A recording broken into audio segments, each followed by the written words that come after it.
Des joueurs de plus en plus costauds, de plus en plus rapides. Et des chocs de plus en plus violents. Même si elles sont mieux détectées qu'autrefois, de nombreux médecins s'inquiètent.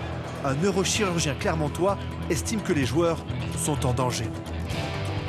Oui, je ne suis pas le premier à le dire, mais un jour, on aura un mort, soit par une commotion cérébrale trop sévère, soit par un traumatisme abdominal ou thoracique, parce que c'est d'une extrême violence.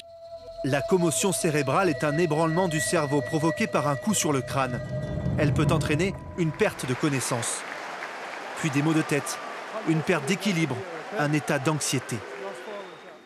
En 15 ans de carrière au plus haut niveau, Robin Tchalewachu a subi une dizaine de commotions cérébrales. Il met en cause un rugby trop physique, et pas seulement chez les professionnels. La commotion, là, au niveau professionnel, on se rend compte parce qu'il y a la télé, mais au niveau amateur, il y en a bien plus. Ils sont moins pris en charge. Attention, prêt, jeu! À l'école de rugby, justement, on apprend à éviter les chocs. Mais question de mimétisme, les enfants reproduisent souvent ce qu'ils voient chez les grands.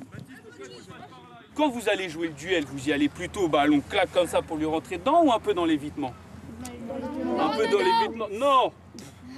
Alban, réfléchis 2 secondes. Non, on est dans l'évitement, les garçons. Les écoles de rugby ont perdu 16 000 licenciés en 5 ans. Pour beaucoup de parents, le rugby paye son image devenue parfois violente. Si on prône plus un rugby d'esquive, de passe et d'évitement, en fait, plus que de contact et de regroupement, peut-être qu'effectivement, on pourrait arriver à une solution un peu plus viable au niveau des commotions et des blessures. Ouais. Aujourd'hui, le rugby français se déchire quant à la bonne manière de protéger ses joueurs. L'avenir de ce sport est peut-être en train de se jouer.